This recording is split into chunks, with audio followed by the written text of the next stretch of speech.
My name is Vishal Singh and I'll be teaching you chess today. So about me, I have been playing chess for more than a decade now. I really can't believe it's been more than 10 years. So I remember when I was a child, I saw my dad and my grandfather just going at it, looking all intense and playing chess. So I went up to them, I asked them, what are you guys doing? And that is how I was introduced to one of the most complex board games ever introduced to me. And about the teaching experience, so I have been teaching for more than 2 years now, and I also hold a bachelor's degree in biological sciences. So that was all about me. And today's class is going to be about all the basics about the chess, a basic introduction to chess, what the chessboard is, what are the movement of the pieces, and similar stuff like that. And I'll be also teaching you notations and all step-by-step things that will be needed for you to learn chess in the further videos as well. So let's start with the class. All right, I'll be sharing my screen now. Okay. So you see, this is a chessboard, but can anyone tell me why is this not a snake and ladders board?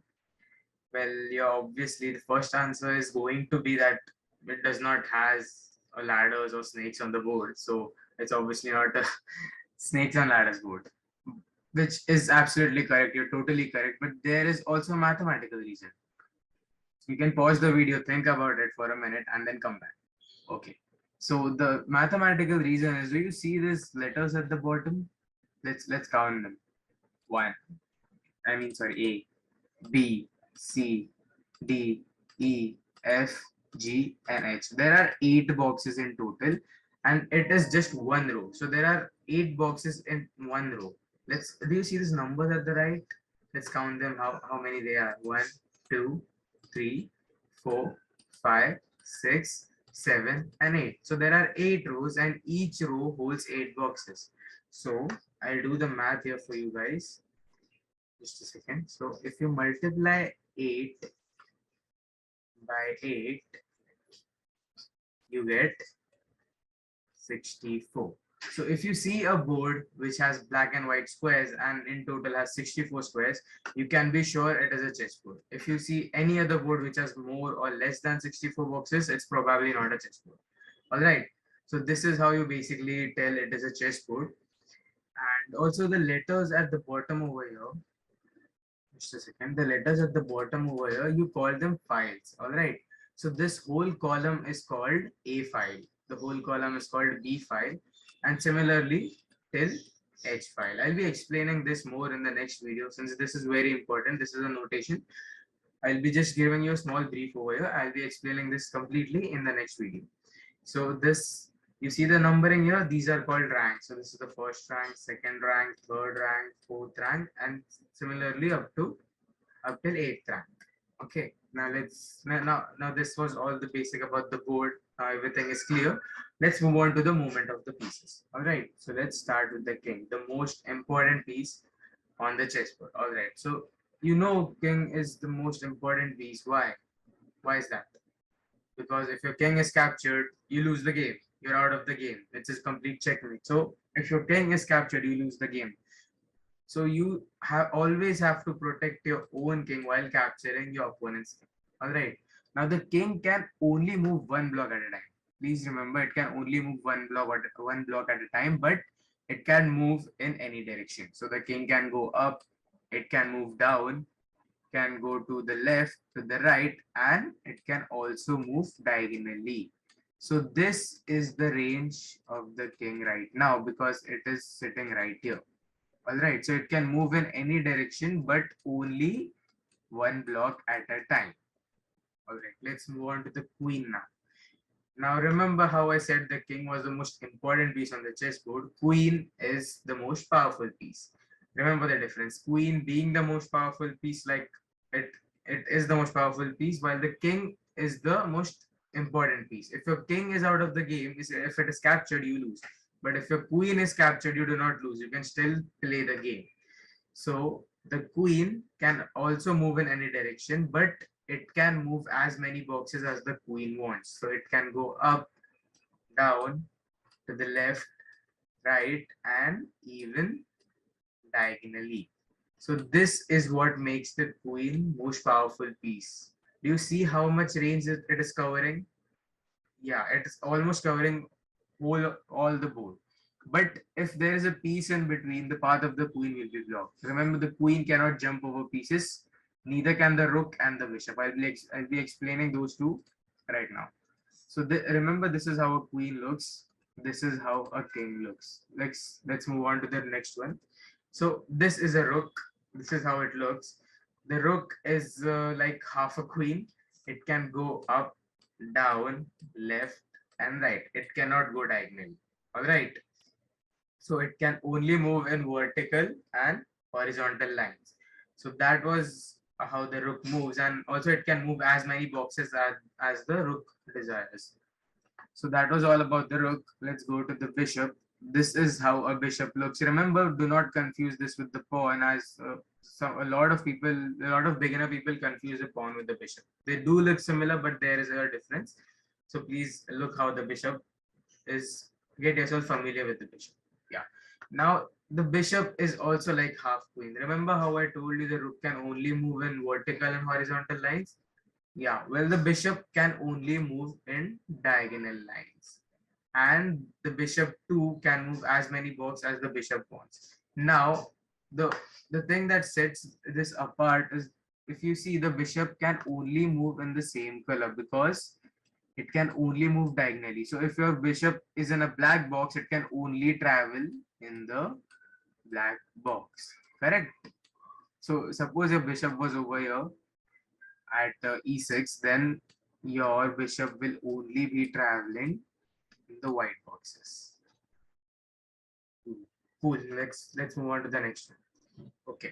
So this is a knight. This is a horse, but you call this knight in the chess world. So this is one of the most trickiest pieces, and it is quite hard to understand the movement of the knight, but it is very unique. So yeah, remember the rook and the bishop. If there's something in between, they cannot jump over the piece. Even if it's your own piece or your opponent's piece, it doesn't matter. The rook, queen, and the bishop cannot jump over the pieces. Their path has been completely blocked. But a knight can jump over pieces. And even if it's your own piece or your opponent's piece, doesn't matter. The knight can jump over the piece. This is the only piece on the chessboard which has this ability. All right. Now the knight only moves in L-shaped pattern. I'll draw the pattern for you. See, this is how a knight moves. So it will directly be jumping to this box at E2.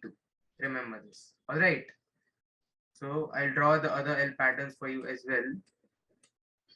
These are all the places where the knight can travel. See, it can go here, over here as well, over here, and to these places as well. So in total, a knight has 8 options to move, which is amazing. Now, if you see this in a different way, you see a knight is in a black box, right? But a knight in a black box can only jump to the white boxes around him. These are the small insights that will help you a lot when you play the game. So remember that. Okay. Now suppose the knight was placed in a white box over there. Let's see what the L-shaped pattern gets the knight to.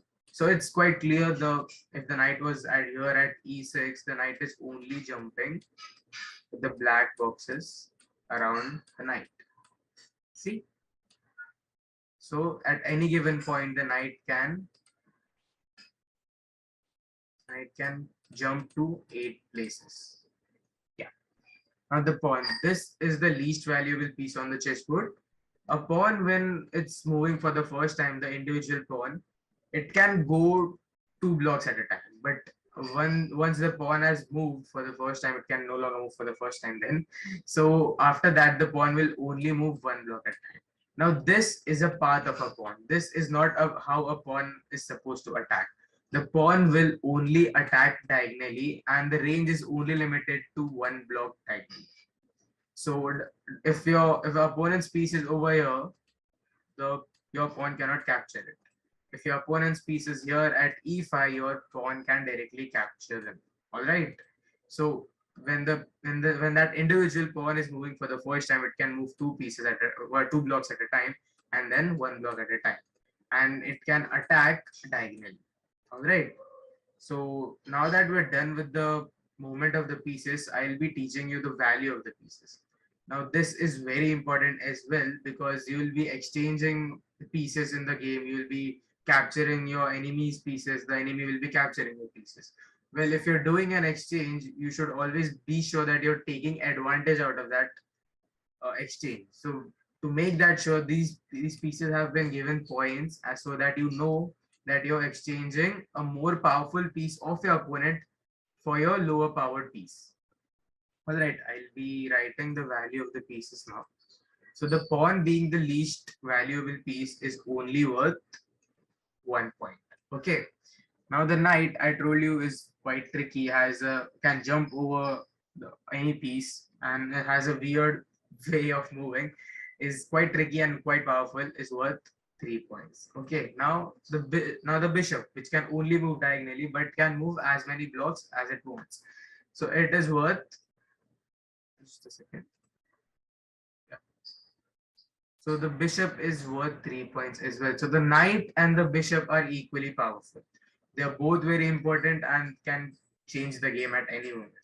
Now the rook is a rook is actually quite powerful. It can move in horizontal and vertical lines as I mentioned, and can move as many blocks as it wants. Now the queen is actually a mixture of a bishop and a rook. If you see carefully, the rook can move horizontal and diagonally, while the bishop can move.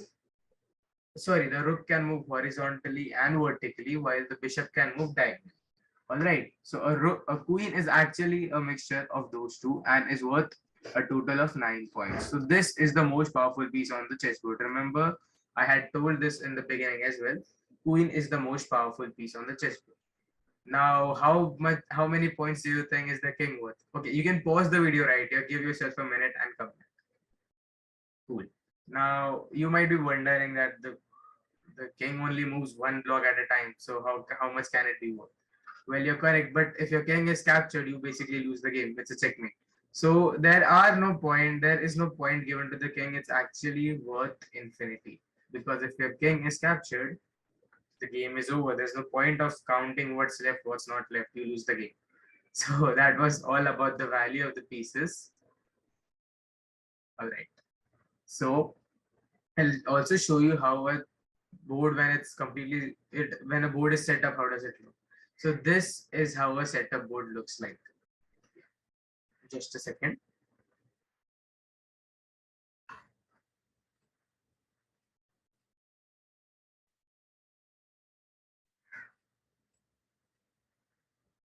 Okay. So this is how a board looks when it is completely set up. Now remember I told you how the pawn can move 2 blocks at a time only when it's moving for the first time. Right. Now this pawn has moved for the first time. It can no longer move for the first time anymore since it has been moved. So now see a pawn can only move 1 block at a time.